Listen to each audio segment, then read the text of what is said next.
Assalamualaikum warahmatullahi wabarakatuh. Apa kabar Anda pemirsa Garuda TV? Senang sekali di hari ini saya Eli hadir kembali menyapa Anda tentunya untuk program Rembuk Surabaya. Surabayaku, Surabayamu, Surabaya kita semua.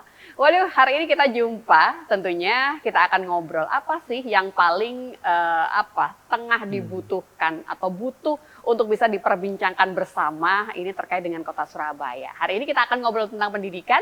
Jadi kalau kemarin ada perubahan anggaran begitu ya. Jadi ada pemotongan atau apa bahasanya? Pemotongan anggaran pada perubahan anggaran APBD. Ini berkaitan dengan pendidikan di Kota Surabaya. Sebenarnya apa sih yang melatar belakangi dan bagaimanakah nantinya dampaknya bagi pendidikan di Kota Surabaya? Semuanya akan dijawab oleh tamu kita di hari ini. Beliau yang merupakan Ketua Komisi D DPRD Kota Surabaya, ada Dr. Akmal Rawita Kadir. Apa kabar, Dokter? Pagi apa siang ya? Siang pagi.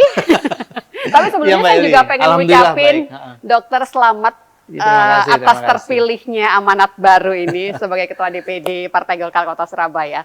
Semakin melejit nantinya, pokoknya insya Allah. Buat Mbak Eli semangat langsung. Untuk Kota Surabaya tentunya. Dokter Akmal, ini apa sih mungkin kalau berkaitan dengan tema kita, apa yang sebenarnya melatar belakangi sampai ada harus pemotongan anggaran pendidikan kita? Perubahan anggaran keuangan ya, PAK ya. Jadi memang untuk APBD setiap tahunnya itu memang setiap bukan pemerintah Kota Surabaya aja, seluruh kabupaten kota tentunya itu ada anggaran murni, kemudian ada anggaran perubahan dan setiap dinas itu. Nah, memang anggaran perubahan yang di Dinas Pendidikan ini memang harus memang kita kawal terus ya, khususnya di dunia pendidikan, karena jangan sampai perubahan anggarannya itu mengganggu proses kualitas pendidikan di Kota Surabaya. Jadi memang ada perubahan anggaran seperti pasti tahun-tahun sebelumnya. Perubahan anggaran keuangan ini kita kawal, harus anggarannya itu harus sesuai dengan mandat Undang-Undang Dasar. Jadi mandat peraturannya itu kan pendidikan itu harus di atas 20% dari APBD ya. Nah, ini yang kita kawal terus dan syukur-syukur bisa sampai 30%. Alhamdulillah tuh ya, luar biasa di Surabaya. Cuma kita masih posisi dengan anggaran perubahan kemarin kita masih di angka sekitar 20,96% ya. Ada beberapa yang belum masuk, ya mungkin ya saya sekitar 21% lah, 21%. Nah, perubahan-perubahan itu kita kuatkan, jangan sampai mengganggu. Jadi ternyata memang perubahan itu, Mbak Eli, ada di sektor-sektor perubahan-perubahan seperti guru yang sudah pensiun, kemudian lagi ada guru yang wafat gitu ya, kemudian ada perubahan-perubahan biaya-biaya ya yang dari tahun ini kan murni 2025 kan di DOK kalau tidak salah November 2024. Berarti ada perubahan-perubahan seperti biaya komputer, harga komputer, biaya harga barang-barang dan sebagainya. Bahkan yang kemarin dirasa perlu, yang sekarang mungkin tidak perlu karena ada efisiensi. Jadi ya itu yang berubah ya. Kemudian, Dok, kalau bahasanya itu adalah pemotongan, bagaimana Dokter Akmal bisa menjawab keresahan publik begitu ya? Jelas ini akan berdampak begitu kan? Bagaimana dengan kualitas? Kemarin belum ada pemotongan saja mungkin masih banyak beberapa kekurangan yang ada. Ini jelas ada bahasa pemotongan anggaran. Iya, jadi bagaimana, Dok? Pemotongan anggaran itu agak beda ya dengan pergeseran dan pengurangan ya, tambah kurang ya. Jadi kalau pemotongan contoh nih, tunjangan guru misalnya kita kan dinaikkan tuh. Nah, tapi kalau tunjangan guru nanti dengan sekian kemudian dipotong, nah itu berarti pemotongan. Tapi kalau ini kan enggak. Jadi ada yang enggak perlu, akhirnya pemangkasan. Misalnya ada suatu barang yang sudah tidak perlu yang ongkosnya mungkin di situ 5 juta gitu ya. Akhirnya dinolkan. Nah, nanti anggaran yang 5 juta ini mungkin digeser di tempat lain yang lebih prioritas. Nah, seperti itu. Itu pergeseran. Kemudian ada lagi yang seperti yang anggaran itu misalnya 10 juta. Kemudian ternyata honor yang dipakai 10 juta ini orangnya enggak ada atau misalnya sudah meninggal atau programnya memang sudah tidak diperlukan lagi. Nah, itu kan otomatis dihilangkan. Nah, seperti itu. Jadi akhirnya kan terjadi berkurang tuh. Jadi kalau kita lihat anggaran kemarin khusus dinas pendidikan, bukan fungsi pendidikan ya beda ya. Iya. Kalau fungsi pendidikan ada di mana-mana, Mbak Eli. Iya, Tapi kalau anggaran dinas pendidikan, kalau tidak salah kurang lebih 2,3 triliun, itu berkurang kurang lebih sekitar 30 miliar. Oke. Nah, tetapi Clear ya? Ya, clear seperti itu. Berkurang, tidak mengganggu proses-proses kegiatan pembelajaran. Jadi tunjangan guru, fasilitas dan sebagainya itu tetap. Oke, jadi clear ya. Ini bukan pemilihan bahasa pemotongan, itu bukan anggarannya yang harus dikepres untuk mengurangi kualitas. Itu artinya Dok, untuk program-program kualitas prioritas Tetap di Kota berjalan. Surabaya berkaitan dengan pendidikan masih akan terus on the track begitu ya? On the Dok? track. Jadi seperti bantuan operasional sekolah, BOS ya, BOS, Bobda dan sebagainya itu tetap. Apa sih yang masuk di program prioritasnya apa saja, Dr. Akmal? Program prioritas Kota dinas Surabaya. pendidikan itu yang sekarang ya, Iya. yang sekarang karena itu kan berjalan sesuai dengan masa ya. Jadi yang sekarang program prioritas itu ada beasiswa. Yang walaupun anggarannya tidak di dinas pendidikan, anggarannya di dinas lain. Oke. Kemudian lagi karena itu untuk meningkatkan IPM ya, jadi kuota beasiswa, kemudian pembangunan sekolah, pembangunan sekolah dan sarana prasarananya, Oke. kemudian peningkatan guru itu prioritas. Jumlah guru yang sampai sekarang ini masih kita cari solusinya karena memang terkendala dengan aturan pusat ya. Kita di SMP dan SD di Surabaya ini kita masih kekurangan kurang lebih 1.500 guru. Dengan adanya guru yang pensiun, guru yang wafat, sedangkan kita tidak bisa masukkan guru baru. Nah, permasalahan. Nah, itu yang salah satu kenapa anggaran bisa berkurang juga. Jadi gitu. Cara survive-nya bagaimana Dok? Kalau sampai yang paling unggul utama begitu ya, SDM kita berkaitan dengan guru itu masih kurang. Berarti selama ini cara-cara yang digunakan untuk bisa bertahan dan menjaga kualitas pendidikan di Kota Surabaya seperti apa Dok? Kita sempat koordinasi dengan dinas pendidikannya. Jadi mereka itu misalnya di sini di daerah sini kurang guru, dipindah guru di sini yang agak kemudian dipindah. Ternyata di sini kekurangan karena ada tambahan murid. Kemudian ini diisi lagi yang di sini kekurangan. Jadi memang repot juga karena aturan daripada Kementerian Pusat, Kementerian Dalam Negeri bahwa kabupaten kota itu masih ditutup, tidak dibuka bahwa untuk menambah jumlah guru. Nah, ini yang jadi masalah. Harusnya memang kebijakan itu tidak dipukul rata ya, harus tergantung dengan kondisi daerah. Padahal kita punya anggaran, Nah, itu dia. kita punya guru-guru yang siap pakai. Nah, ini yang harusnya nanti kami nanti juga akan berkoordinasi dengan kementerian ya. Kita beri masukan, kemudian kita juga melalui Dinas Komisi 10 DPR RI untuk yang membidangi pendidikan untuk memberikan masukan bahwa kebijakan-kebijakan itu sebenarnya jangan dipukul rata di setiap daerah. Mungkin memang di daerah lain ada yang memang kelebihan guru dan sebagainya. Tapi di Surabaya mereka mampu membayar tapi tidak bisa menambah guru. Dan akhirnya solusi yang ada adalah guru-guru yang pensiun ini juga mau dianukan juga tidak ada aturannya. Karena kan nanti terkendala nanti BPK lagi, nanti ada kekeliruan kebijakan. Akhirnya kita menggunakan sementara ini kita memperbanyak kerjasama dengan kampus-kampus yang ada sarjana pendidikan itu untuk membantu para guru-guru yang sudah ada untuk dalam program magangnya, sehingga nanti guru-guru ini yang baru ini nanti ketika terjun juga sudah ikut berpengalaman. Jadi solusi sementara seperti itu. Jadi memang kalau sudah kembali pada terganjal aturan tuh memang menjadi tugas dari Bapak Ibu yang ada di Dewan untuk bisa terus mendorong. Kita dorong terus lah. Jadi memang kita 1.500 ini sangat mengganggu karena kita tahu rasio guru dan murid ini kan jumlahnya kan harusnya juga ada aturannya. Kan satu rombel itu juga ada aturannya. Nah, ini kalau gurunya kurang, ya kasihan juga. Betul. Akhirnya berpengaruh juga pada kualitas pengajaran dan output daripada pengajaran tersebut. Baik, nanti kita akan coba lanjut kembali. Dr. Akmal, masih ada banyak hal yang bisa kita perbincangkan berkaitan dengan tema kita di hari ini. Kita jeda sebentar. Pastikan Anda tetap bersama dengan kami.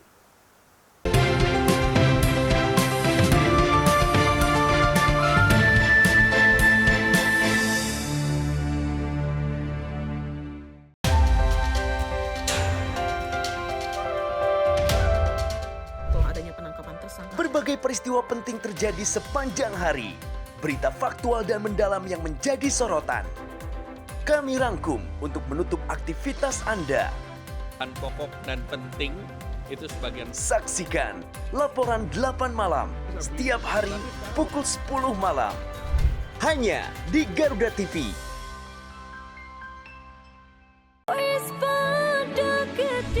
Update seputar lagu dan penyanyi hits dangdut Indonesia. Info menarik di balik album terbaik penyanyi hits dangdut. Cinta, panjatkan doa pada yang kuasa. Bayar hutang hari ini, janji bayar. Bahwa aku mencintaimu. Dangdut Gemoy hanya di Garuda TV.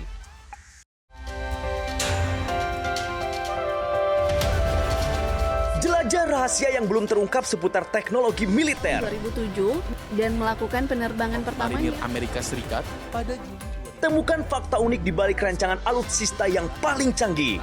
terbesar dan terkuat. Kolaborasi teknologi canggih dalam informasi dunia militer. Di balik senjata, hanya di Garuda TV. Yang baru di Garuda TV.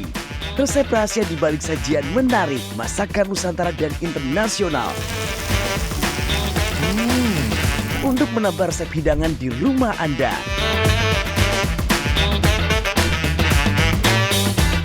Baru bintang tamu ternama tersajikan lengkap di sini. Saksikan Galeri Rasa Senin sampai dengan Jumat pukul 4 sore hanya di Garuda TV.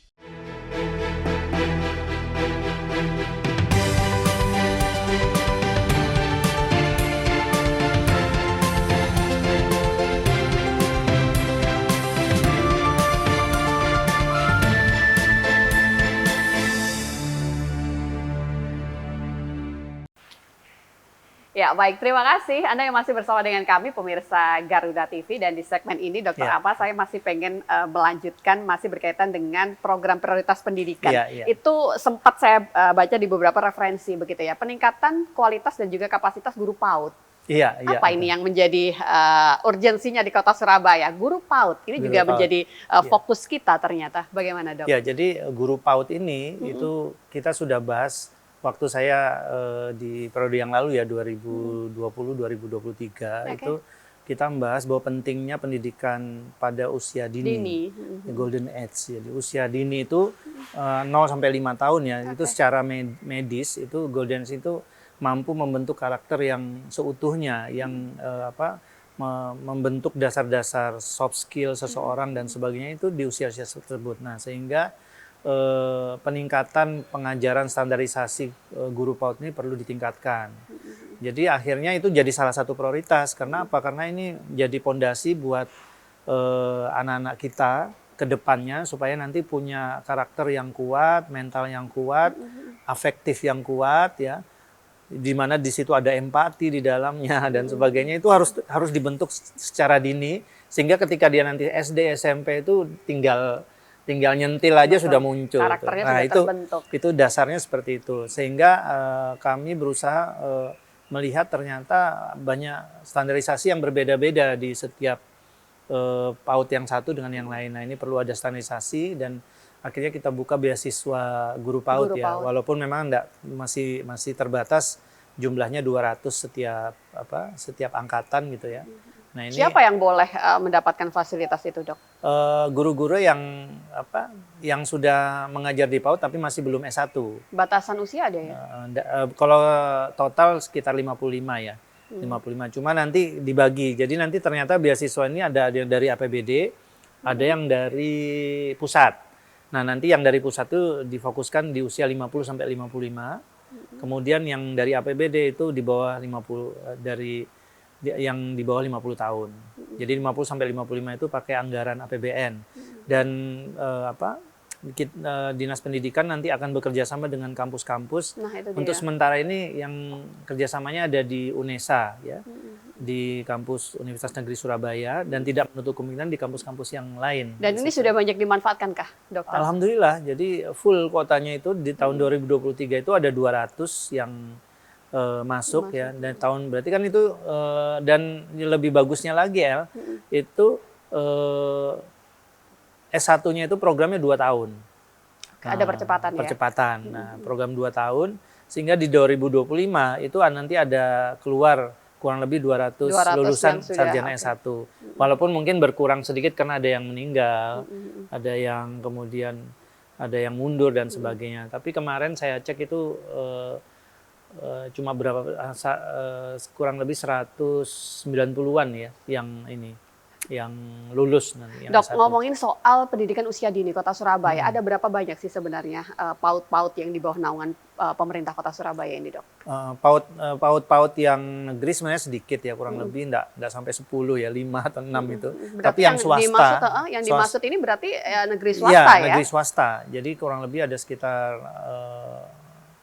PAUD itu kan ada termasuk TK, kelompok bermain, kemudian taman penitipan anak, ya jadi termasuk itu. Jadi yang baik yang formal maupun yang non formal. Yang TK ini itu yang formal. Nah jadi cukup banyak PAUD-PAUD lebih banyak swasta ya, yang guru-gurunya ini nanti diharapkan punya standar yang sama sehingga nanti mendidik anak 0 sampai 6 tahun ini ketika dia masuk SD itu sudah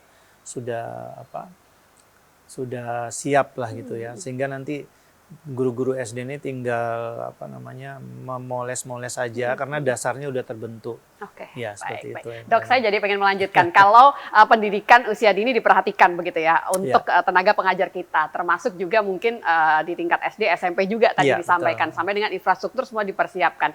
Apakah tidak ada sebuah keinginan niatan dokter lebih menyentil ke ibu usia muda, Dok? Ada nggak harapannya ke sana? Ini yang mungkin tengah dipikirkan oleh Komisi D. Mempersiapkan itu semua karena semuanya akan lebih lengkap ketika di keluarga pun Anda juga mendapatkan persiapan yang baik begitu ya. Ini dengan ibu-ibu mereka, dengan ibu usia muda yang tentunya butuh pendidikan yang sudah punya anak gitu ya maksudnya. Betul, ya. Ibu-ibu usia muda. Ada nggak program? Ibu usia muda itu kan berarti usia 20 sampai sekian, 20-30 mungkin ya, Dok ya. Boleh yang sudah menikah, sudah punya putra ya. Itu mau diapain? Semacam program edukasi, Dok. Sekolah keluarga. Kota Surabaya sudah punya nggak sih? Jadi untuk Jatim sepertinya sudah ada ya, Dok? Kota Surabaya sudah. Jadi Kota Surabaya itu programnya itu namanya Puspaga ya. Nah, itu dia maksud saya. Memang ini untuk menguatkan keluarga-keluarga. Tapi tidak masuk ke usia muda saja, tetapi semua keluarga. Karena belum tentu yang usia matang juga siap. Jadi ya baik kan? usia muda maupun usia yang lanjut di mana mereka itu ada program namanya kekuatan keluarga. Kekuatan keluarga ini jadi gini, jadi memang itu bagus Eli, saya sangat setuju tuh usulannya apa? Karena apa? Karena berapa jam sih anak-anak kita itu di sekolah, berapa jam di rumah. Disambut juga ya kan? begitu kan. Jadi ada pendidikan informal di rumah, kemudian ada pendidikan formal di sekolah. Nah, yang informal ini luar biasa. Jadi kalau di sekolah itu anggap aja cuma 3 jam ya, kalau TK ya 2 sampai 3 jam. Kalau di rumah itu loh, kan berhari-hari. Nah, perlu memang itu ada pendidikan keluarga di mana orang tuanya itu bagaimana sih cara mendidik anaknya, bagaimana memberi contoh anak dengan baik dan sebagainya. Itu kita sudah punya. Itu dinaungi oleh Dinas Perlindungan Anak, Perempuan dan Keluarga Berencana, ya DP3A, P2KB. Nah itu nanti memang ada anggarannya, dikuatkan banyak penyuluhan-penyuluhan sampai mereka masuk ke RW-RW sampai ke tingkat RT. Nah, biar ini cepat mengenal. Melipir dikit tadi. Kita kembali pada topik kita di hari ini, Dokter. Dokter Ampa boleh memberikan sedikit evaluasi, Dok, untuk pelaksanaan program prioritas atau bahkan mungkin program pendidikan di Kota Surabaya. Apa yang dinilai Dokter Akma kita butuh nih beberapa pembenahan di sana? Ya, jadi mungkin Eli ingat akhir-akhir ini baru-baru ini ada keputusan MK di mana memutuskan pendidikan dasar itu gratis. Siap. Ya, pendidikan dasar itu SD dan SMP. Jadi ini yang juga saya rasa mungkin pemerintah kota perlu memprioritaskan karena memang untuk mengawal keputusan Mahkamah Konstitusi itu perlu perlu semangat dan kekuatan penuh ya. Karena apa? Karena di Kota Surabaya itu ada SMP dan swasta ya, negeri maupun swasta, ada SD negeri dan swasta ya. Khusus Kota Surabaya kan SD dan SMP aja. Nah ini ketimpangannya adalah ketika jumlah SD begitu banyak dengan jumlah siswanya, rata-rata berebut masuk ke negeri yang gratis dan dekat rumah. Sedangkan swasta itu akhirnya, lihatlah nanti menjadi pendaftar yang setelah-setelahnya aja ketika mereka enggak kebagian di SMP negeri. Nah ini jadi masalah sebenarnya. Akhirnya apa?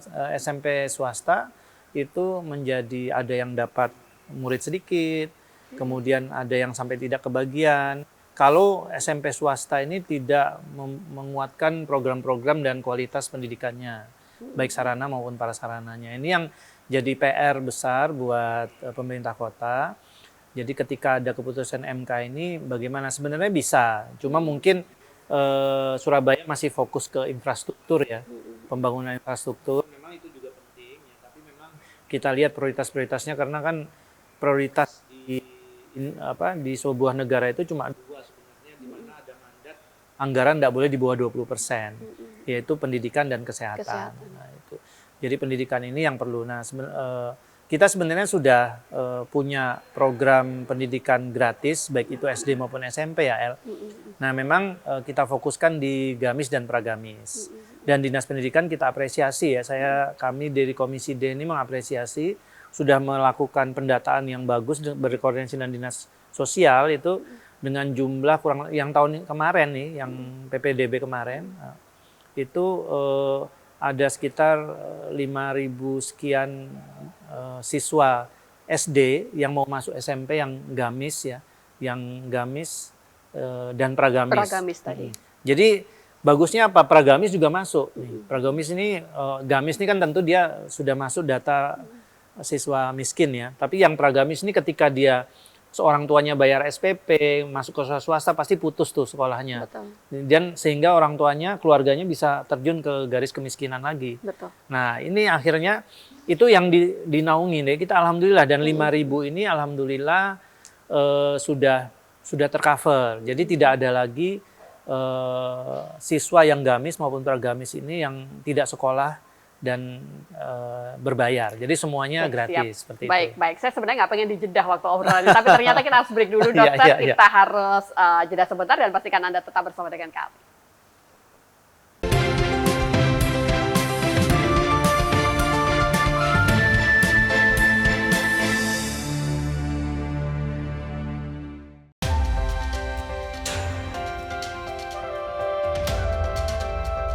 Yang pertama dan paling hangat, informasi yang menemani Anda memulai ragam aktivitas. Jadikan pagi Anda lebih berarti dengan kabar terkini.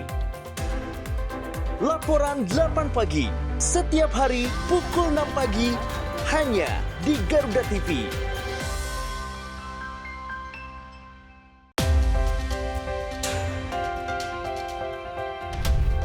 Kolaborasi teknologi canggih di medan pertahanan negeri. Dengan pesawat tempur dan perang elektronika. Dalam informasi dunia militer, di garda terdepan. 737 pesawat CN-235 kali perlengkapan senjata untuk menyerang musuh. Pertunjukan hebat dari TNI Angkatan. Garda dunia, setiap hari hanya di Garuda TV. Ketika bangsa kita menghadapi tantangan besar, hanya persatuan yang menjadi kunci utama. Tema skandal Agus difabel. Sekarang 15 orang, tapi penyelidikan kepolisian masih sampaikan. Ya, bersama ahli dan pakar terpercaya, membahas semua isu hangat. Ini bagaimana pengaruh Indonesia kita, setiap hari pukul 7 malam, hanya di Garuda TV.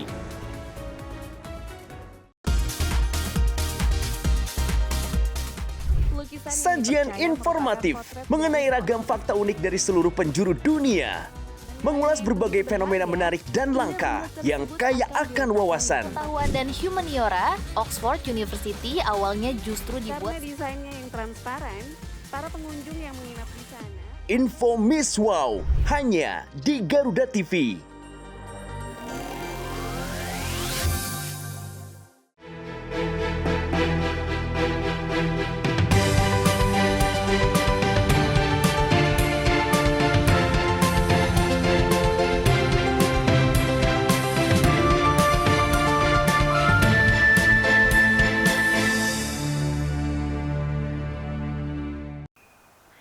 Ya, terima kasih pemirsa Garuda TV Anda yang masih bersama dengan kami tentunya untuk program Rembuk Surabaya yang dipersembahkan oleh DPRD Kota Surabaya. Dr. Akma kembali pada amanat atau juga keputusan MK tadi ya. Sekolah gratis bagi pendidikan dasar ya, SD dan juga SMP begitu ya. Di sisi yang lain, pemerintah Kota Surabaya itu juga tengah mempersiapkan menambah jumlah sekolah baru ya, Dok ya. SMP negeri. Tentunya itu menjadi bagian dari menjawab kebutuhan masyarakat begitu kan. Tapi di sisi yang berbeda, Dr. Akma tadi juga menjelaskan, ini loh sebenarnya yang menjadi problem yang ada di tengah-tengah kita. Dua hal yang tidak saling sinkron ini, Dok. Bagaimana menjawab semua itu, Dr. Akma? Problemnya yaitu tadi ada beberapa sekolah swasta yang merasa nanti di daerah saya itu muridnya masuk ke sekolah baru semua. Padahal sisi lain kita tengah bangun nih dan masyarakat butuh itu gitu kan. Jadi makanya kita sarankan ke Pemkot betul-betul visibility study-nya itu betul-betul harus kuat. Baik. Jadi betul-betul harus mempertimbangkan posisi sekolah swasta, jumlah penduduk, secara geografis dan sebagainya. Jadi alhamdulillah tuh, jadi tempat-tempat yang nanti sekolah SMP baru ya, kan kita membangun harusnya tahun 2025 5 SMP baru, tetapi yang terlaksana kan 3 ya. Yang 2 masih belum terkendala status tanah dan sebagainya. Jadi yakinlah bahwa SMP baru ini sudah dilakukan visibility study yang baik sehingga nanti tidak mengganggu sekolah-sekolah swasta. Contohnya nih, jadi dia membangun di daerah Mendoan Ayu yang di mana lingkup peserta didiknya itu sebenarnya memang sangat jauh juga dengan sekolah swasta. Jadi tidak mengurangi. Jadi ini nanti membantu masyarakat sekitar untuk masuk di sekolah tersebut. Jadi itu salah satu supaya memberikan solusi supaya nanti problem-problem ini berkurang gitu ya. Dan yang kedua, ini yang memang masih belum dilakukan, yaitu dengan memberikan subsidi ya, subsidi kepada sekolah-sekolah swasta. Sebenarnya maaf tadi yang sudah dilakukan separuh ya, sebagian untuk warga miskin dan pramiskin.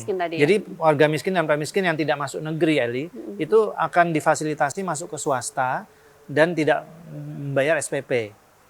Jadi 0 tuh SPP-nya mereka. Jadi orang tua tidak perlu ini lagi, tidak perlu ngurus biaya sekolah SD, SPM, pokoknya walaupun swasta mereka dibiayai oleh CSR-nya yang kerjasama dengan Dinas Pendidikan. Nah, itu kan beberapa sekolah saja. Nah, alangkah baiknya itu dikembangkan.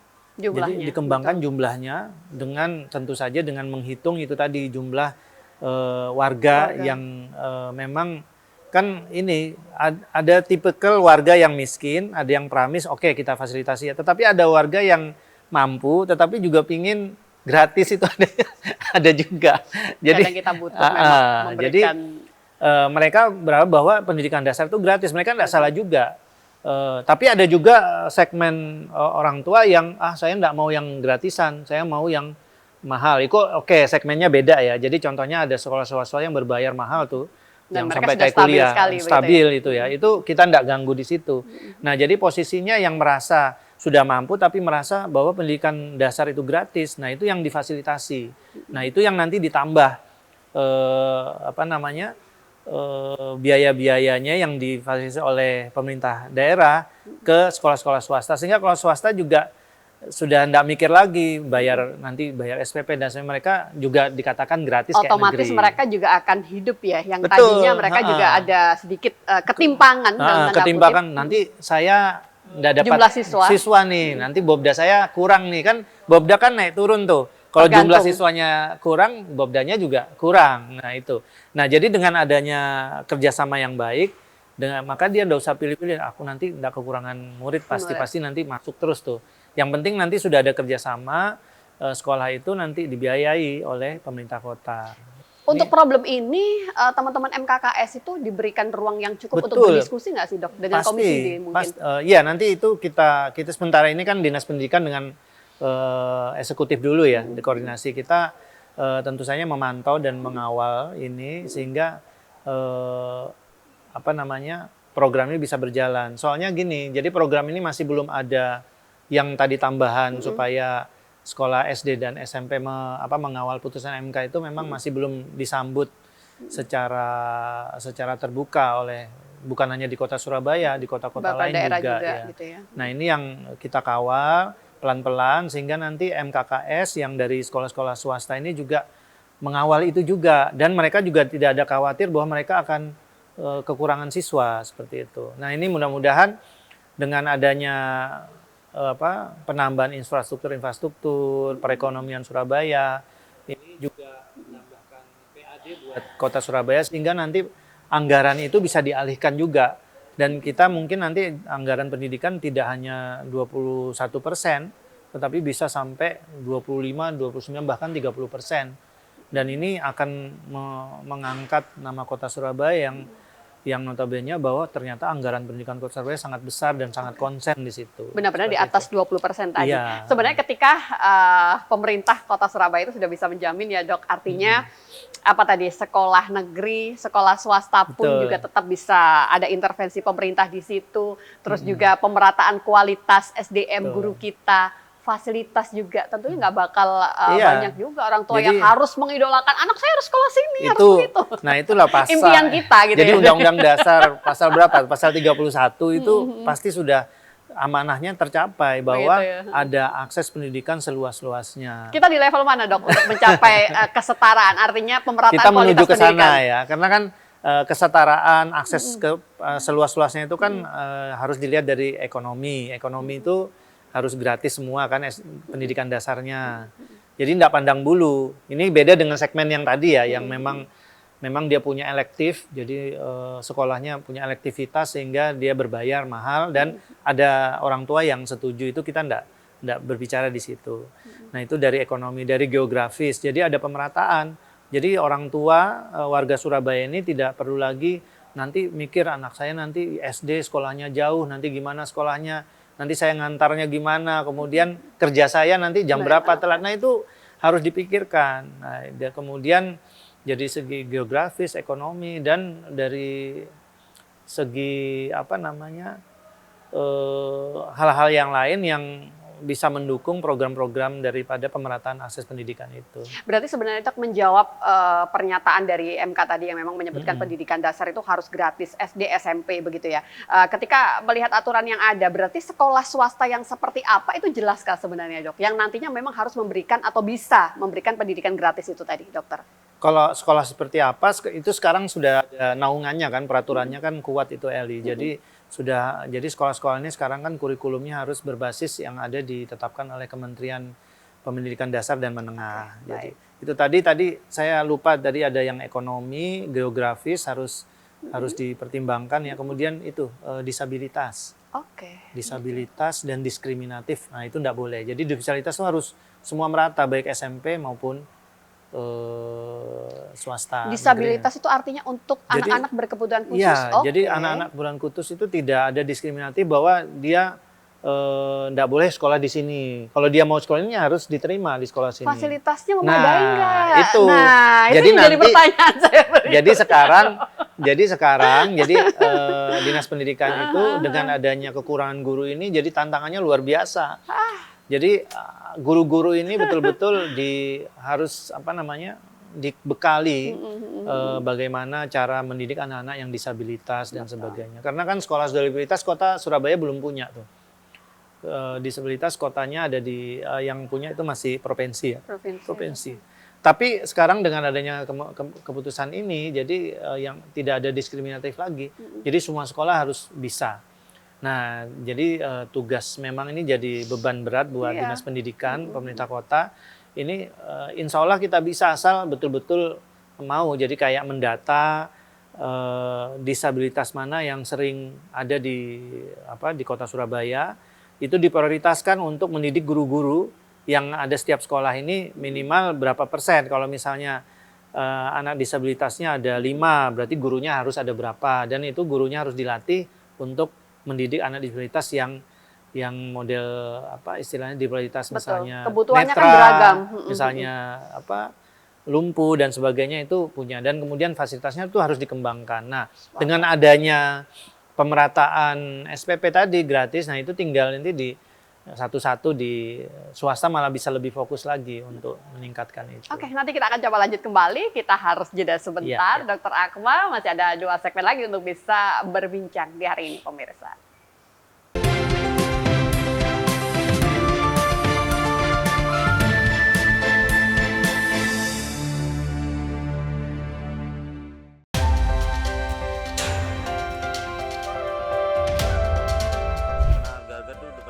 Update kasus dan isu terhangat langsung dari lapangan. Bareskrim Polri berhasil menggagal 6 partai oposisi Korea. Faktual, padat dan akurat. Ikuti setiap perkembangan di laporan 8 petang setiap hari pukul 6 sore. Live di Garuda TV.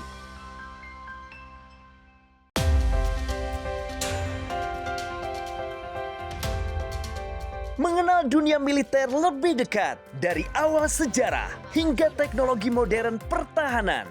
Desain dan operasi baru menggunakan peralatan anti-submarine warfare atau ASW, radio dan radar. Di medan pertahanan negeri dalam informasi dunia militer.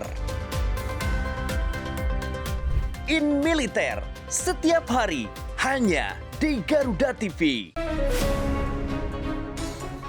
Intip aktivitas presiden, pertemuan khusus hingga kunjungan kenegaraan. Melihat lebih dekat langkah penting menuju masa depan cerah untuk Indonesia maju. Jadilah saksi setiap langkah strategis dalam Jendela Istana. Setiap hari pukul 8:30 malam hanya di Garuda TV. Pasola pun dapat dilaksanakan. Ngulas ragam fenomena menarik dari penjuru dunia. Mengulik 5 informasi yang dapat menambah wawasan. Dan 5 aksi viral ada di sini. Tunggu mangsanya, udang mantis juga biasa kan kalau saat ini kecantikan wanita Korea yang cukup besar. Kabarnya viral. Hanya di Garuda TV.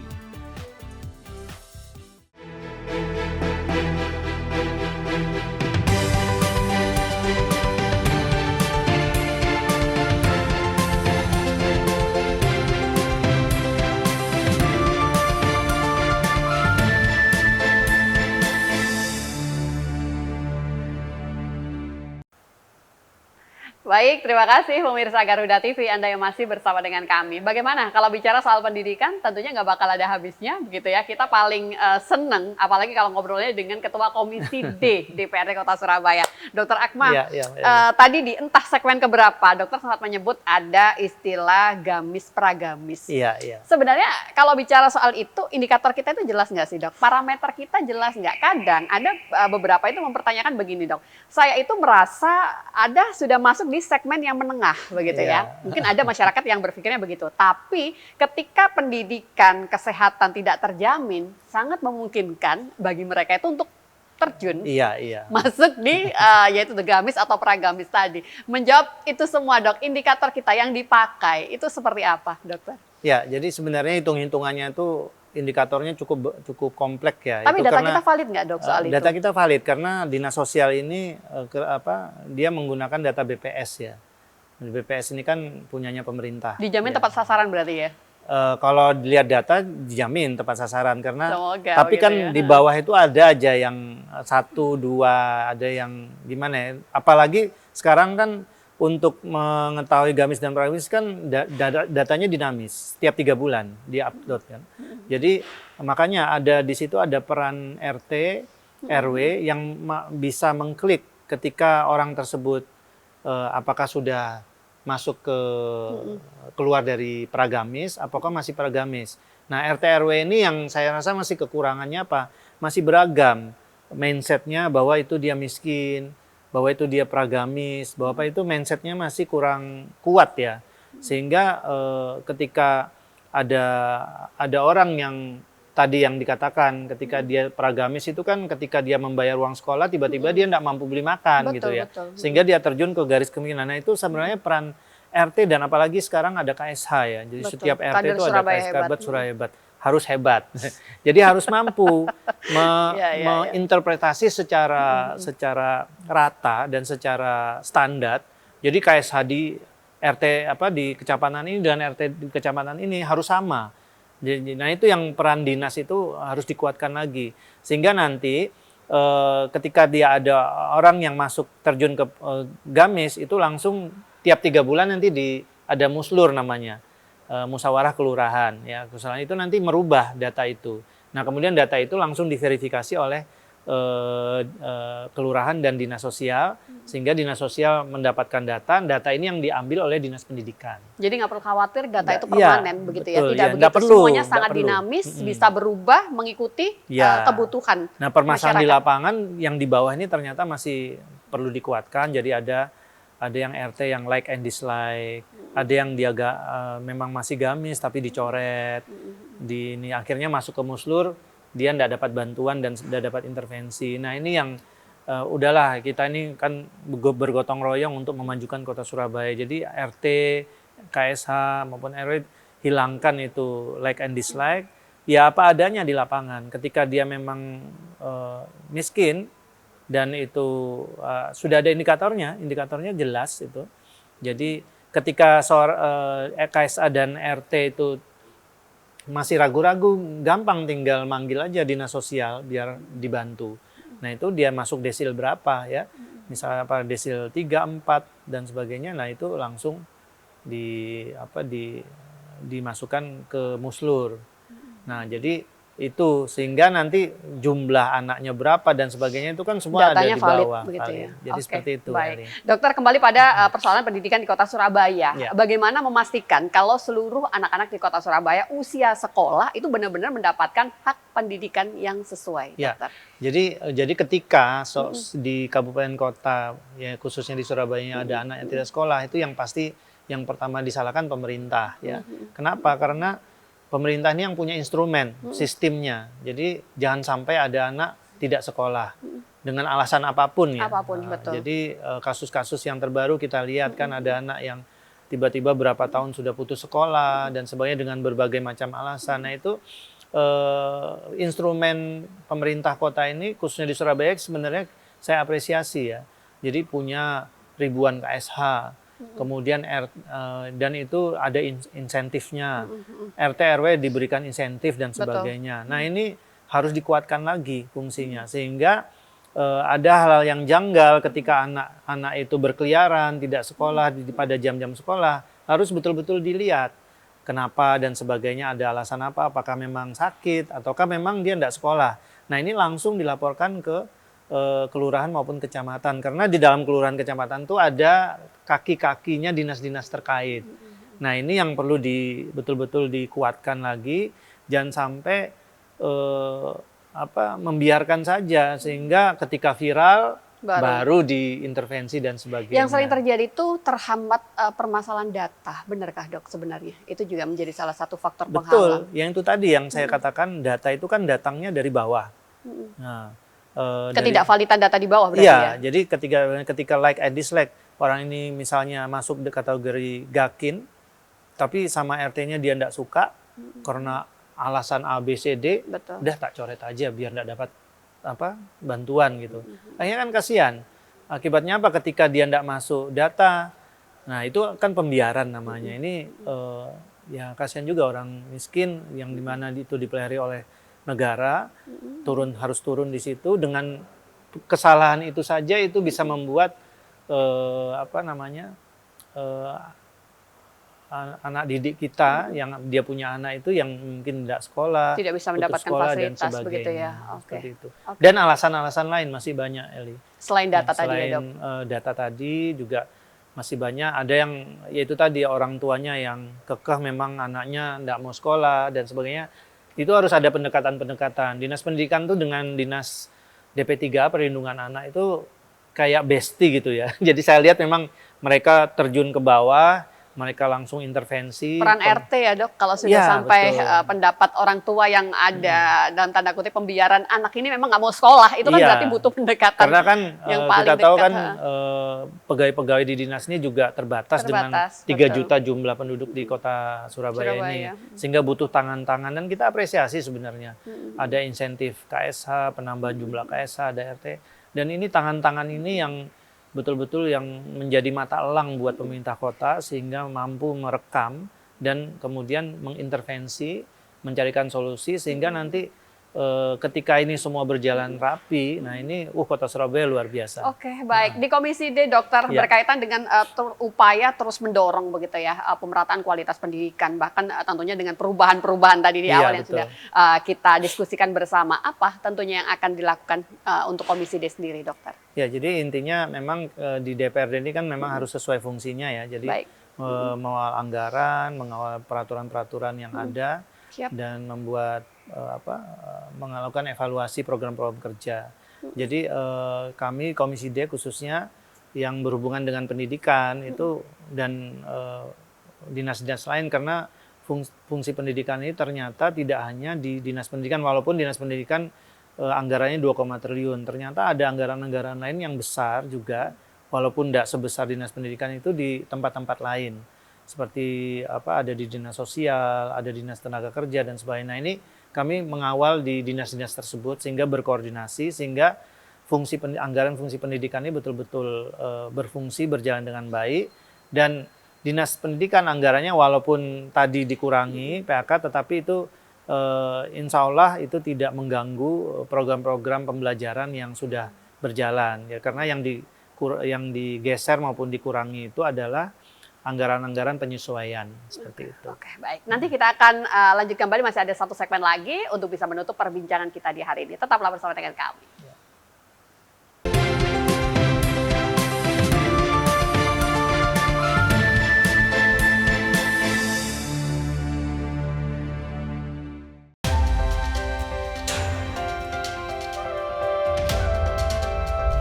Jangan lewatkan jam rehat Anda dengan perkembangan informasi paling aktual.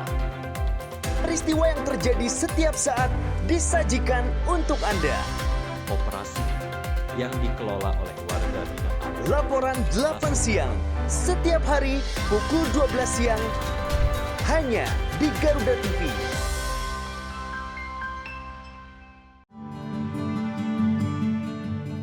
Gimana Mas? Kamu nggak boleh KDRT nanti. Penasaran dengan kisah cinta yang tersembunyi di balik sorot lampu? Cari tahu perjalanan spiritual yang akan mengubah pandangan tentang cinta kita. Bisa Amin, amin, amin. lagi. Bersama Tias Mirasih dan konsultan spiritual cinta yang akan mengungkap rahasia cinta para bintang ternama di Kita dan Cinta. Setiap hari pukul 1 siang hanya di Garuda TV. Semua yang lucu ada di sini. Dan pastinya bikin weekend Anda makin seru. Yang dijamin bikin ketawa.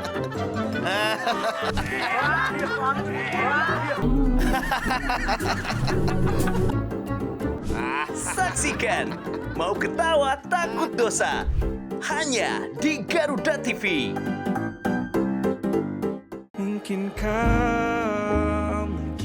Temukan lagu-lagu hits yang sedang trending.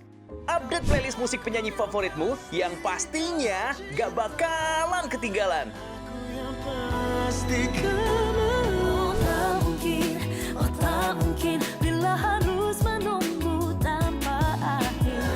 Inilah musik trending Senin sampai dengan Jumat. Hanya di Garuda TV.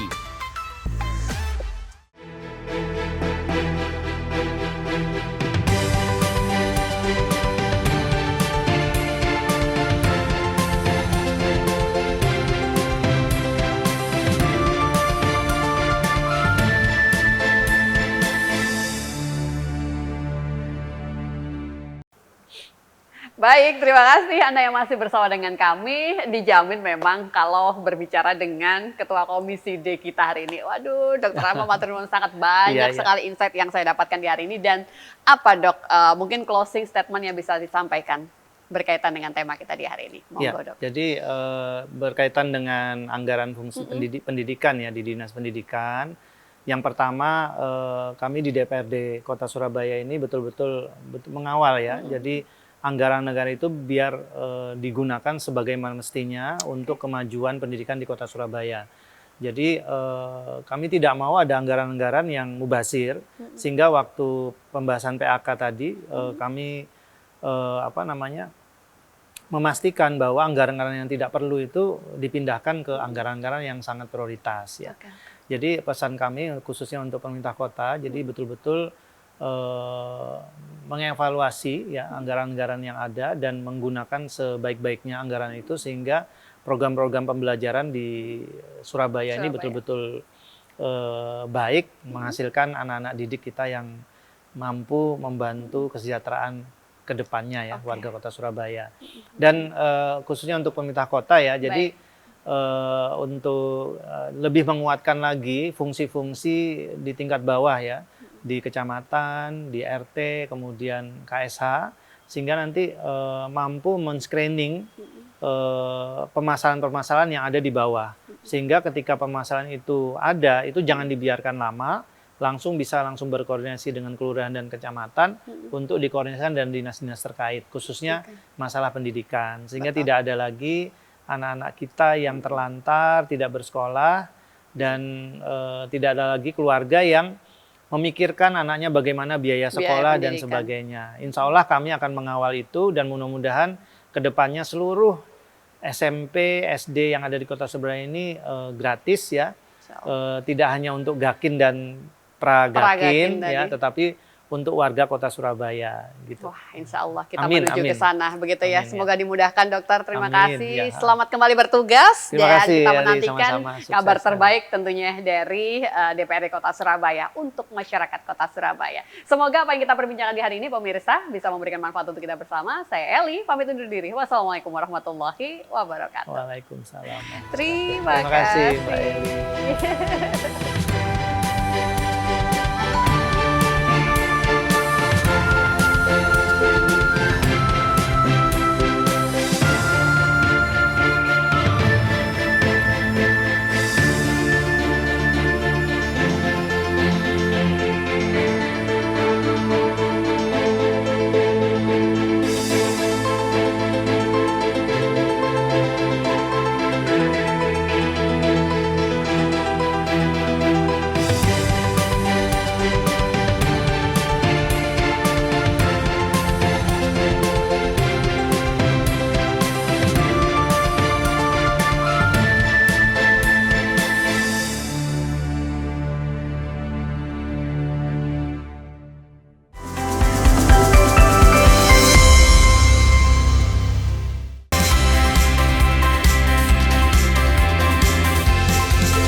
Menyajikan diskusi hangat yang tengah menjadi sorotan publik bersama tokoh berpengaruh di negeri ini.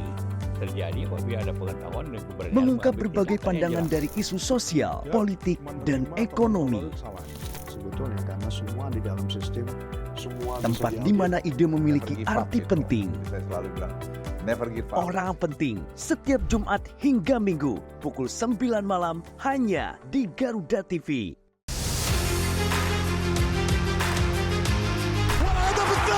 Update terbaru dari dunia olahraga. Dapatkan semua berita olahraga terkini dari nasional dan internasional. Bahkan beberapa di antaranya setelah mendapat waktu istirahat dan jauh dari analisis tajam dan rekap momen epik. Saksikan Sport 8 setiap hari hanya di Garuda TV.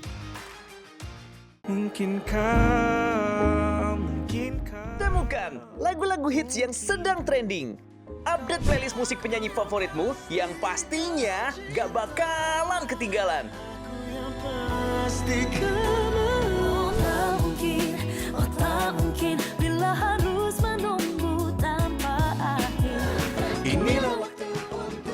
Musik trending Senin sampai dengan Jumat.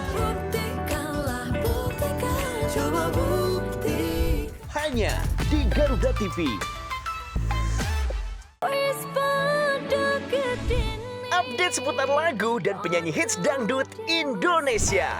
Info menarik di balik album terbaik penyanyi hits dangdut. Cinta, panjatkan doa pada yang kuasa. Bayar hutang hari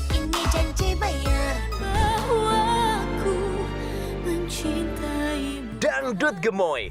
Hanya di Garuda TV. Yang baru di Garuda TV. Resep rahasia di balik sajian menarik masakan Nusantara dan internasional. Untuk menambah resep hidangan di rumah Anda.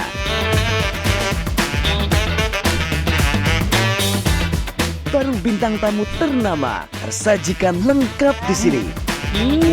Saksikan Galeri Rasa Senin sampai dengan Jumat pukul 4 sore hanya di Garuda TV.